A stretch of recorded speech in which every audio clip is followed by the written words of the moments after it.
안녕하세요. 저는 40대 중반의 평범한 여자입니다. 저는 특별히 모난 부분 없이 남들과 비슷하게 학교 생활도 취업한 회계사무실에서의 직장 생활도 무난하게 그렇게 살았어요. 그리고 28살에 2살 많은 남편과 결혼을 했죠. 남편과 저는 완전 다른 성향의 사람이었어요. 저는 평소 조용한 성격의 모든 신중한 타입이었는데 친정 엄마 말씀으론 어릴 적 저는 새로운 반찬이나 새로운 과자도 잘 안 먹었다고 해요. 낯선 환경에라도 간다 치면 한참을 엄마 품에 안겨 있다가 조금씩 조금씩 움직이며 놀고 친구를 사귀어도 한 번에 확 친해지기보다는 서서히 마음을 여는 아이였다고 해요. 한 번 사람을 사귀는 데는 시간이 오래 걸리지만 한 번 사귄 사람과는 마음을 내어주며 깊은 관계를 유지하는 편이었어요. 관계를 폭이 넓지는 않았지만 깊은 관계를 유지하는 성향을 가진 저는 20대 중반에 저와는 전혀 반대의 성향을 가진 남자를 만나게 되었어요. 다름 아닌 사촌 오빠의 친구였습니다. 그때 당시 사촌 오빠는 졸업 후 서울로 취업을 해서 저희 집 2층에서 함께 살았는데 사촌 오빠의 가장 친한 친구였던 그 사람은 자주 집에 놀러 왔어요. 사교성이 좋아서 저에게도 저희 부모님께도 특유의 서글서글한 성격으로 점수를 많이 땄었죠. 매사에 적극적이고 유쾌한 성격을 소유자이었어요. 어느 자리에서나 분위기를 주도하는 흔히들 분위기 메이커라고 하죠. 그런 사람이었어요. 그래서 남편은 어릴 적부터 남자친구들 사이에서도 여자들 사이에서도 인기가 많았다고 해요. 서로 달라도 너무 달랐던 우리였지만 그때는 서로의 다른 점에 끌렸던 것 같아요. 저는 저한테는 없는 그런 남편의 모습을 보고 반했었고 1년의 연애 끝에 결혼했어요. 결혼 후에는 여느 엄마들이 그렇듯이 나 자신보다는 자식들과 남편이 먼저인 그런 여자로 살았어요. 아들 하나 딸 하나 낳고 저는 전업주부로 남편을 내조하며 그렇게 살았어요. 남편은 보험회사 영업직에 있었는데 사람을 너무 좋아해서 신혼 때부터 아이들이 중학생이 될 때까지 집으로 사람들을 많이 데리고 왔어요. 우리 와이프 요리 실력이 끝내주지 라고 하면서 사람들 앞에서 제 자랑을 늘려놓기도 하고 하루가 멀다 하고 사람들을 집에 데리고 오는 게 싫을 법도 할 텐데 저는 사실 그것이 싫지 않았어요. 오히려 남편 덕분에 제 성격도 조금씩 남편을 닮아가는 같아 좋았어요. 그중에 특히나 저희 부부와 친하게 지냈던 남편의 친한 친구 부부가 있었는데 결혼도 비슷한 시기에 했고 애들도 나이가 같아서 더욱 친하게 되었죠. 같이 아이들을 키우면서 많은 것들은 나누었고 아이들끼리도 사이가 무척이나 좋았어요. 그 부부와 주말에 외곽으로 놀러 가기도 하고 서로의 집에서 같이 저녁을 먹거나 하는 일들이 많았어요. 그러던 어느 날, 저보다 한 살이 많았던 남편 친구의 와이프가 저희 집에 놀러 왔습니다. 언니 저녁 먹고 가. 이따가 우리 신랑도 곧 올 거야. 아니야. 지나가는 길에 잠깐 들린 거야. 이번 주에 캠핑 가면 또 볼 텐데 뭐. 그럴래? 언니 그럼 조심해서 가. 그래 주말에 봐. 언니와는 둘이서 따로 볼 만큼 친했고 외동딸이었던 저는 늘 언니가 있는 친구들이 부러웠는데 언니는 저에게 가족 이상으로 많이 챙겨주고 저를 아껴주었어요. 진희야, 친언니다 생각하고 뭐 힘든 거 있거나 내가 도움 줄 일 있으면 언제든지 연락해. 고마워요, 언니. 그래서 저도 더욱 언니한테 의지하면서 지냈던 것 같아요. 남편의 친구 와이프로 알게 된 사이였지만 이제는 저와 더 각별한 사이가 되었죠. 저희는 다가오는 주말에 아이들과 함께 다 같이 캠핑을 가기로 했어요. 드디어 주말이 되었고 저희가 자주 가는 캠핑장에서 고기를 구워서 먹으며 술도 한 잔씩 기울였죠. 아이들은 아이들대로 잘 뛰어놀았어요. 큰 아이들이 벌써 중학생이라 동생들을 챙기며 잘 놀아주었죠. 애들도 다 크고 진짜 집에서 할 게 없어. 나도 일하고 싶어.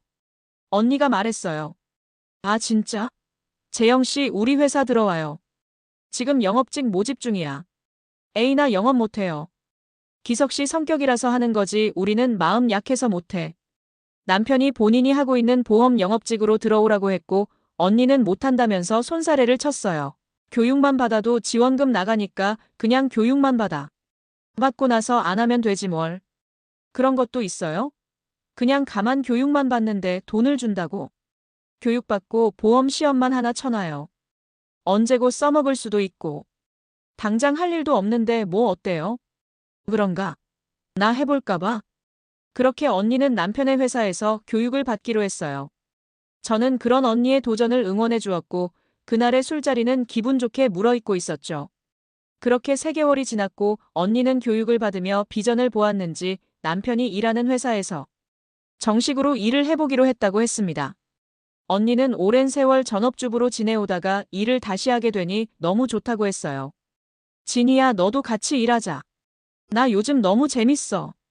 언니 내 성격 알면서 나는 집에서 가정주부로 있는 게 좋아. 언니는 정말이지 신나 보였어요. 오늘 나 월급 탔어. 우리 맛있는 거 먹으러 가자. 정말? 언니 진짜 축하해요. 기석 씨가 많이 도와줘서 그렇지 뭐. 아, 우리 다 같이 밥 먹을까? 내가 쏠게 오늘. 그렇게 언니 집에서 두 식구가 모여서 고기를 구워 먹었어요. 언제나 그렇듯 주고받는 술잔에 우리들은 너무 즐거웠고 우리 와이프가 돈을 다 벌어오고 너무 기특하네. 그래, 당신 와이프 최고지. 하는 남편의 친구와 언니 덕분에 분위기가 좋았어요. 날씨가 너무 좋은데 우리 제주도 한번 다녀오자 남편이 말했고 말 나온 김에 우리 바로 날 잡아요. 라고 언니가 말했어요. 이번에 우리 아이들 다 부모님께 맡기고 우리끼리 가는 거 어때? 남편의 제안에 다들 좋다고 동의했어요. 여행을 많이 다녔지만 아이들을 빼고 간 적은 없었기에 저도 설레이더라고요.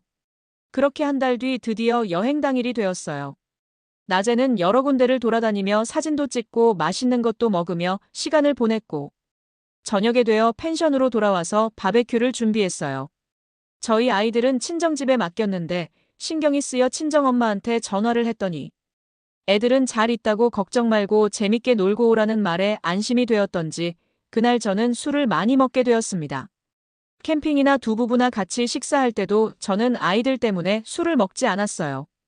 그날은 아이들 걱정 없이 맘 편하게 놀다 오자 했던 남편 말처럼 저는 기분 좋게 술잔을 기울였어요. 워낙 술이 약하기도 했고 그날따라 여행 분위기에 취해 저는 빨리 취해버렸죠. 남편이 펜션 방으로 저를 먼저 데려다주고 침대에 눕힌 것까진 기억이 나는데 그 뒤로는 기억이 안 나네요. 얼마를 잤는지. 남편이 뒤에서 제 어깨를 만지는 느낌이 나서 제가 뒤돌아 남편을 껴안으니 진희 씨 놀라지 마세요. 저 기석이 아니에요. 남편인 줄 알았는데 그 사람은 바로 남편의 친구였어요. 제가 깜짝 놀라서 소리 지르자. 쉿. 조용. 제 이야기 잘 들어요. 지금 기석이랑 내 와이프가 바람을 피고 있어요. 저는 이게 꿈인가 싶고 내가 술이 단단히 취했나 싶어 아무 말도 못하고 입을 쩍 벌리고 있었는데.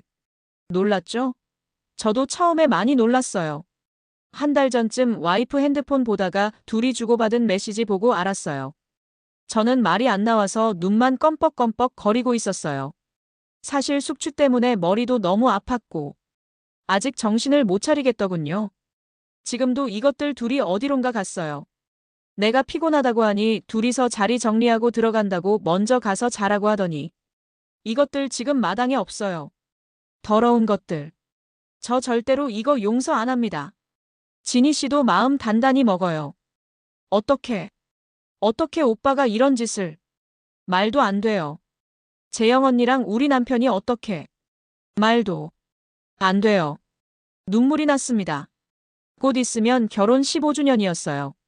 한결같이 남편만을 바라보고 남편과 아이들을 위해서 살았는데 저는 이 사실을 인정할 수가 없었죠. 나도 처음엔 안 믿었어요. 이것들은 이혼할은 생각 없어요.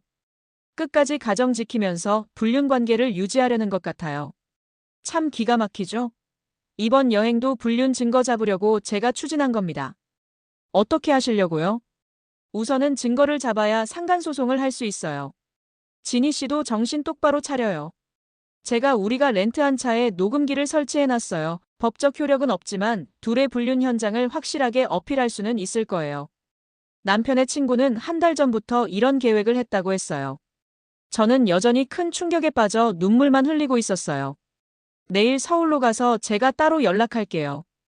일단 그때까지는 절대로 티내지 말고 있어요. 남편의 친구가 방에서 나가고 저는 멍하니 한참을 앉아 있었습니다. 그동안 언니가 저한테 해주었던 다정했던 모든 것들. 우리 두 부부가 보냈던 시간. 아이들과 함께 보냈던 시간. 그 모든 시간들이 주마등처럼 지나가면서 저는 가슴을 치며 통곡을 했습니다. 1시간쯤 흘렀을까요? 부스럭거리며 남편이 들어오는 소리가 들렸어요. 저는 등을 돌려 자는 척을 했죠. 남편은 씻으러 들어갔고 욕실 안에서는 콧노래가 들려왔어요. 콧노래가 나올 만큼 남편은 기분이 좋아 보이더라고요.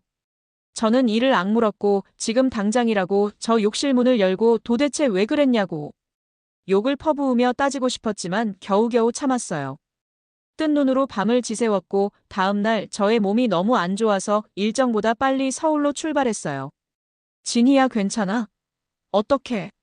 어제 술을 너무 많이 마셔서 그런 거 아냐?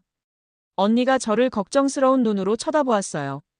그 눈빛이 얼마나 진지한지 깜짝 속겠더라고요. 정말 가증스럽게 느껴졌고 저는 눈을 감고 아무 말도 하지 않았어요. 와이프가 몸이 많이 안 좋네. 그렇게 저는 서울로 올라오는 동안 말 한마디 하지 않았어요. 남편은 저에게 집에서 쉬라고 했고 저희 친정에 가서 아이들을 데리고 오겠다고 하더군요. 그때 남편의 친구에게서 연락이 왔습니다. 우리는 만났고 저는 충격적인 두 남녀의 불륜 사실을 듣게 되었어요. 둘은 이미 1년 정도 되었고 남편 친구는 그 사실을 안 지 한 달쯤 되었다고 합니다. 저한테 와이프 폰에서 발견한 메시지를 찍은 사진을 보여주었어요. 대화를 보니 둘의 불륜 관계는 1년쯤 되었고 저희 부부 모임을 할 때마다 몰래 불륜 행각을 했더군요. 오늘은 속옷을 입고 오지 말라는 둥 온갖 저질스러운 대화들이 가득했어요. 그 둘의 모든 대화를 메일로 내보내기 했다고 하면서 여러 가지 사진을 보여줬는데 자신의 와이프 차에서 제 남편과 둘이서 애정행각을 하는 몇 장의 사진들이었어요. 직접 눈으로 그것을 확인하니 정말 정신이 혼미해졌어요. 그리고 녹음기를 내밀었어요. 렌트카에 내가 몰래 둔 녹음기예요. 하고 녹음기를 재생시키는데 제 귀에는 두 남녀의 신음소리가 가득했고 더 이상 듣기가 힘들어서 그만 됐어요. 올릴 것 같아요. 정말 속이 너무 안 좋아졌고 눈물밖에 안 났습니다. 생각해보니 우리 집에서 부부 모임을 할 때 술이 떨어져서 남편이 더 사오겠다고 하면 애들 과자랑 아이스크림을 사온다며 언니도 따라갔던 게 기억났어요. 저는 아이들 밥 챙겨준다고 정신이 없었던 터라 그때마다 언니한테 고맙다고 했었는데 지금 생각해보니 둘이 나가서 이런 더러운 짓거리를 했겠더군요. 한 번은 언니 집에서 모임을 할 때 제가 아이들을 챙겨서 언니 집으로 갔는데 남편이 저보다 먼저 도착해 있던 적도 있었어요. 일정이 바뀌어서 일이 빨리 끝났다면서 언니 집으로 바로 왔다고 하더군요.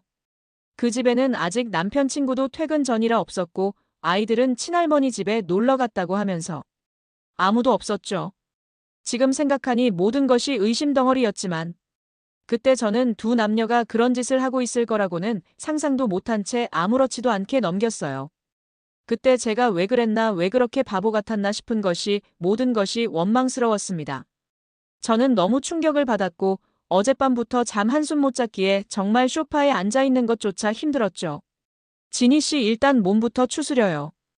어떻게 할 생각이세요? 둘 다 한국에서 얼굴도 못 들고 살게 할 겁니다. 그 여자한테 우리 아이들 맡기는 것도 소름 끼치고 그딴 새끼를 죽마고우라고 믿었던 제가 미치도록 원망스러워요. 남편 친구의 눈빛에는 분노가 가득했고 절대로 그것들 용서 안 합니다. 라고 했어요. 저도 마찬가지였어요. 도저히 남편을 용서할 수 없었어요. 1년 동안 저를 속인 것도 모자라서 자신의 절친 아내와 바람을 피다니요.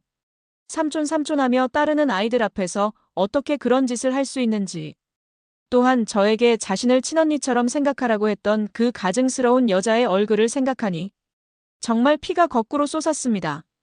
남편의 친구와 저는 둘의 불륜 현장을 잡기 위해 계획을 세웠어요.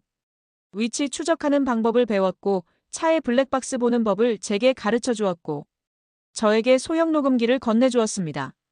그 자식 차에 몰래 숨겨놔요. 48시간 녹음되는 거예요. 그런데 이게 무슨 법적 효력이 있을까요? 직접적인 효력은 없지만 증거는 많을수록 좋으니까요.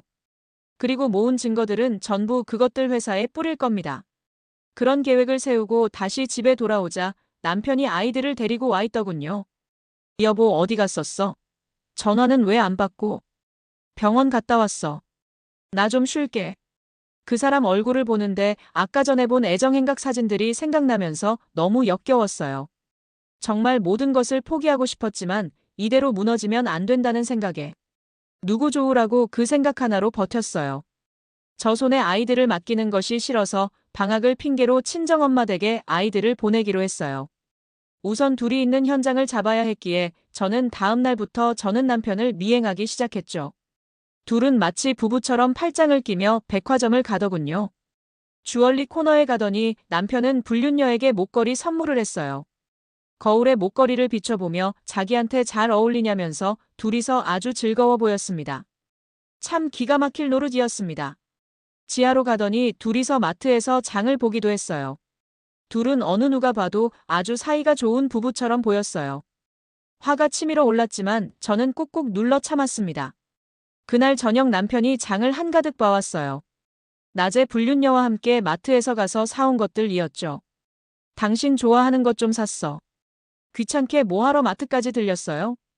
당신 요즘 기분이 너무 안 좋은 것 같아서 내가 대신 장 좀 봐왔지. 그 여자랑 부부 코스프레하며 웃으면서 쇼핑하던 모습이 떠오르면서 저는 어금니를 꽉 깨물었습니다.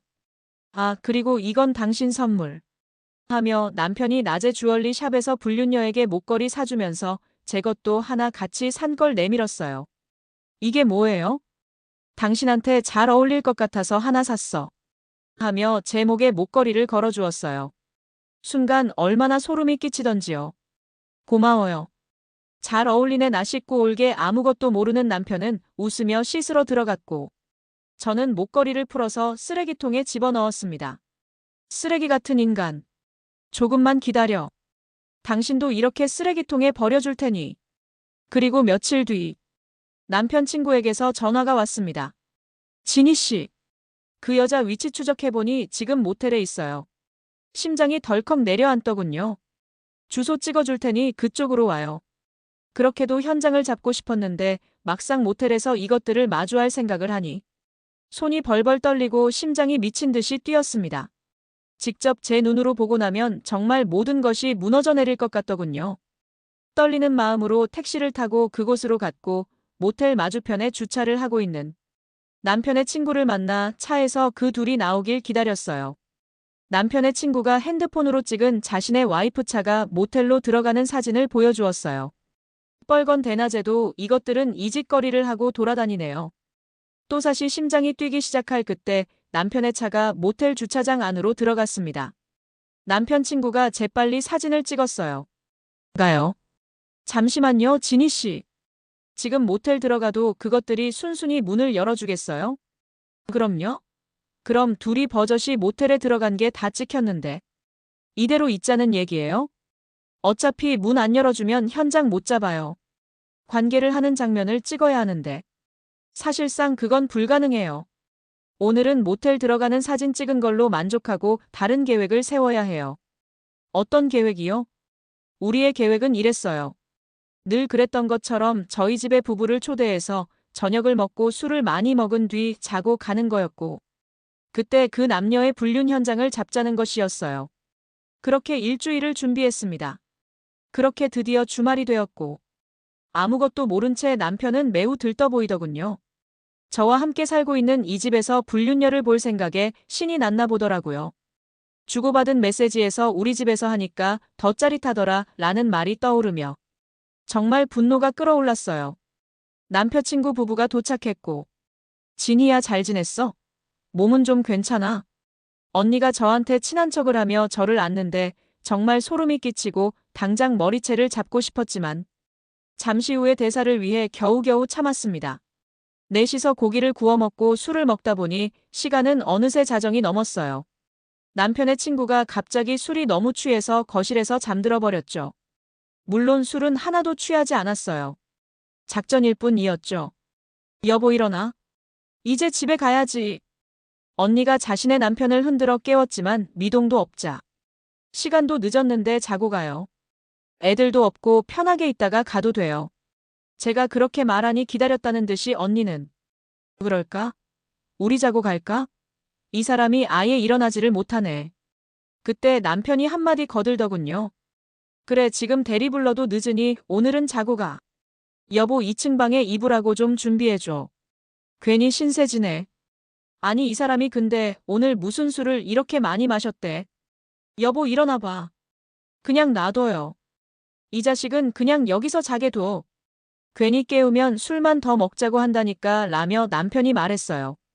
저는 2층 방에 이불을 갖다 놓으러 갔고 그곳에 미리 설치해둔 카메라를 다시 한번 확인했습니다. 남편의 친구는 거실에서 완전 골아떨어진 사람처럼 자고 있었고 아니 잠든 척하고 있었고 언니는 자러 간다고 2층으로 올라갔어요. 저는 남편에게 나 씻고 올게. 아 참 내가 베개를 안 줬네. 당신이 언니한테 베개 좀 갖다 줘. 하고는 욕실로 들어갔어요. 그리고 다시 문을 열고는 나 반신욕할 거야. 시간 좀 걸리니 당신은 오늘 밖에 화장실 써라고 했습니다. 그래 알았어. 천천히 씻어하고 남편이 베개를 들고 나가더군요. 평소에 제가 반신욕을 하고 씻고 나오는 시간이 거의 40분쯤 되다 보니 그걸 잘 아는 남편은 2층에 그냥 베개만 갖다 주고 올 것 같지 않았어요. 모두 남편 친구와 함께 짠 계획이었습니다. 남편이 2층으로 올라가는 가는 것을 확인한 저희는 10분 뒤 몰래 2층 방으로 올라갔어요. 살짝 문 손잡이를 돌렸는데 문을 잠그어 놓았더군요. 정말 저와 살고 있는 이 집에서 이런 짓거리를 한다는 게 눈물 나도록 죽이고 싶었습니다. 저는 미리 준비한 이쑤시개로 문을 열었고 문이 열리는 순간 그들은 역시나 저희의 기대를 저버리지 않았어요. 깍! 여자가 소리를 질렀고 놀란 남편도 눈이 휘둥그레져서는 말을 더듬었어요. 두 남녀는 벌거벗고 있었고 남편의 친구는 동영상과 사진을 찍었습니다. 야 이 미친놈아! 네가 할 짓이 없어서 이 집에서 불륜짓거리를 해? 제가 소리 질렀고 여자가 이불로 자신의 몸을 감쌌고 저는 여자의 머리채를 잡았습니다. 뭐 친동생처럼 아낀다고? 너는 친동생 남편이랑 자니? 여자는 계속 소리를 질렀고 남편의 친구는 남편에게 욕을 퍼부으며 주먹을 날렸어요. 한바탕 난리가 나고 두 남녀는 무릎 꿇고 싹싹 빌었습니다. 이혼 소송할 거고 상간 소송할 거라고 하니 제발 용서해달라고 빌더군요. 여보. 애들은 어쩌고. 한순간 실수였어. 믿어줘 여보. 제 남편이 저를 붙잡았고 한순간 실수를 1년 동안이나 했어. 그동안 부부 모임하면서 퍽도 재밌었겠네. 남편의 친구가 그 둘이서 1년 동안 주고받은 메시지를 다 프린트해서 둘 앞에 던졌습니다. 둘은 그것을 보고 경악했고 여자는 계속해서 울었어요. 진희야. 미안해. 정말 미안해. 용서해줘. 지금 울고 싶은 사람은 나야. 기대해. 상간남, 상간녀로 낙인 찍혀서 평생 살게 해줄게. 지금까지 저는 남편에게도 큰 소리를 낸 적이 거의 없고 막말을 쏘아댄 적은 더더욱 없었어요. 저런 저의 모습에 놀랐는지 남편과 언니가 엄청 충격받은 얼굴로 아무 말도 못하고 있더군요. 아이 XX야. 네가 이러고도 친구냐? 남편의 친구가 소리쳤고. 상철아. 미안하다. 정말 내가 미안해. 미안하다고? 지금 너네 꼴을 좀 봐. 불륜이 미안하다고 하면 끝나는 거니? 나 너네 둘 다 용서 안 해. 절대로. 여보. 제발 용서해줘. 여보 제발. 언니가 바지끄댕이를 잡고 매달렸고. 두 번 다시 애들은 못 볼 줄 알아. 이혼 서류는 처가댁으로 이미 보냈어. 내일이면 다 아시겠군. 빨리 처리하는 게 좋을 거야. 둘은 손이 발이 되도록 싹싹 빌었고 그 꼴을 보고 있으니 참 가관이더군요. 둘이서 몰래 우리 눈피해 즐길 때는 아주 재밌었겠어. 옷부터 입어. 정말 더러워서 못 봐주겠거든. 제가 말했어요. 그리고 당장 이 집에서 나가줘. 저는 미리 싸놓은 남편 집을 현관 앞에 내놓았고 남편은 비참한 모습으로 짐을 가지고 나갔습니다. 남편은 그대로 시댁을 갔나 보더라고요. 시어머니에게서 바로 전화가 왔습니다. 얘야 이게 도대체 무슨 일이니? 어머님. 애 아빠한테 상황 들으세요. 저는 할 말이 없어요. 무슨 상황이기에 이 새벽에 남편을 내쫓은 게야? 이 짐은 다 뭐고? 어머님께서는 평소 저를 참 많이 예뻐해 주었어요. 그럼 어머님 가슴에 대못을 박을 생각을 하니 눈물이 났어요. 아들 바람 핀 걸 알게 되면 얼마나 억장이 무너지실까 싶었지만 저에게는 시어머님의 상처까지 만져줄 마음의 여유가 없었어요. 다음 날 시어머니께서 저희 집에 저를 찾아오셨어요. 저는 하나도 빠짐없이 남편이 바람핀 것을 다 말씀드렸죠. 시어머니께서 많이 우셨고 제 손을 잡으며 얘야, 너가 한 번만 눈 감아주면 안 되겠니? 준성이 준영이는 어쩌니? 저 불쌍한 것들 애비 없는 애들 만들 참이야. 어머님, 저 그 사람 용서 못해요. 이 집에서 버젓이 불륜을 저질렀어요. 그걸 제 눈으로 직접 봤는데 제가 어떻게 그걸 잊고 살겠어요? 남자들은 다 그렇게 한 번씩 눈을 돌리고 그런단다. 네 시애비도 젊었을 때 그랬어. 근데 다시 다 돌아오더라. 남자들은 자기 자식 새끼랑 조강지처는 못 버려. 우리 가정이 깨어지지 않길 바라는 시어머님의 마음은 잘 알겠지만 저렇게 말씀하시니 너무 대화가 안 되더라고요. 어머님, 아가씨가 이런 일 당해도 어머님 참고 살아라고 하실 거예요? 어머님, 저도 자이 부모님한테는 소중한 딸이에요. 어떤 부모가 자식이 이런 일을 당했는데 참고 살길 바라겠어요? 저는 결국 울음을 터뜨렸고 시어머님께서는 아무 말씀이 없으셨어요. 그리고는 미안하구나. 그런데 날 봐서라도 이번 한 번만 용서해주면 안 되겠니? 얘야. 하고 눈물을 흘리시는데 저는 하는 수 없이 시어머님 앞에 두 남녀가 모텔 들어가는 사진을 보여드렸어요. 시어머님은 두 눈을 질끈 감으셨고 어머님 차마 다른 사진은 안 보여드릴게요. 저요.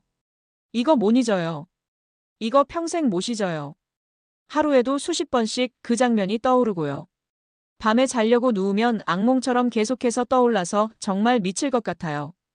저는 울면서 소리쳤고 자리에서 일어났습니다. 애들 보고 싶으면 연락하세요. 가끔 보여드릴게요. 그렇게 시어머님은 돌아가셨고 저는 그 둘이 일하는 보험회사로 그동안 수집한 불륜 사진을 보냈어요. 물론 그 회사 지점장한테로요. 파렴치한 불륜 남녀가 버젓이 한 회사에서 일하고 있는데 어떠한 조치가 없다면 당신들 회사 사이트 게시판에 이 사진과 사실을 공개하겠다. 회사 이미지를 생각한다면 신중한 판단해주길 바란다. 라는 내용과 함께요. 며칠이 지나도 아무런 조치가 없자 저는 남편에 대한 상간남 소송장을 회사 안내데스크 게시판에 붙였습니다. 당신 미쳤어? 회사에 이게 무슨 짓이야? 내가 안 미치면 그게 더 이상한 거 아니니? 불륜 저지른 것들은 아무렇지 않게 잘 사는데 왜 내가 이 정도도 못해? 이거 명백한 명예훼손이야. 명예훼손? 그래. 그럼 소송해. 상간남 소송도 준비해야 될 거야. 그리고 위자료 넉넉하게 준비해. 남편은 그때 당시 지점장 승진을 앞두고 있었는데 결국 회사 안에서 불륜 소문이 다 나면서 그것이 무산되었어요. 그 불륜녀도 회사에서 정리해고되었고 나락으로 떨어졌습니다. 아이들 양육권 다 뺏기고 이혼을 당했다고 하더군요. 아이들 없이 못 산다고 울고불고 난리를 부렸다는데 아이를 그렇게 끔찍하게 생각하는 여자가 어떻게 그런 짓을 했는지 이해가 안 되네요. 뒤 늦은 후에는 모든 것이 끝난 후죠. 남편의 친구가 와이프 보험 일 시작했다고 주변 지인들에게 가입했던 각종 보험들도 다 해약했다고 합니다. 상황 설명을 들은 주변 지인들이 욕을 하며 적극적으로 보험을 해약하는 바람에 그 불륜녀는 받은 수당도 물어내야 하는 상황이라고 하더군요. 불륜을 저지른 남녀의 최후는 비참했어요. 인간의 욕심과 정욕이 도대체 무엇이기에 그토록 행복했던 가정을 파탄내는지. 옳고 그른 것이 아니라 그저 내 몸이 좋고 싫은 것으로 사는 사람들. 벌을 줄 수만 있다면 어떤 벌이든 주고 싶었어요. 정말 뼈저리게 후회하며 그렇게 평생을 살길 바랬어요. 저는 지금 살고 있는 집과 위자료를 받고 이혼을 했습니다. 시댁에서는 자식 잘못 키워서 저한테 미안하다며 매달 아이들 양육비로 돈을 보내주셨고 이혼할 때도 부족하지 않은 위자료를 받았어요.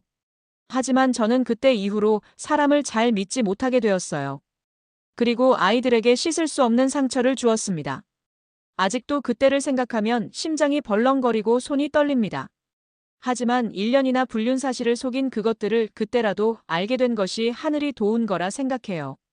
저는 결혼 전에 일했던 회계, 사무실 쪽 일을 다시 시작했어요. 아이들을 위해서라도 정말 잘 살아야 했죠. 아이들이 아빠의 빈자리를 느끼지 않도록 최선을 다해 살고 싶습니다. 제 기구한 사연을 지금 듣고 계신다면 다시 새로운 인생을 시작하는 저를 응원해주세요. 긴 글 들어주셔서 감사합니다. 늘 꽃길만 걸으시길 바래요.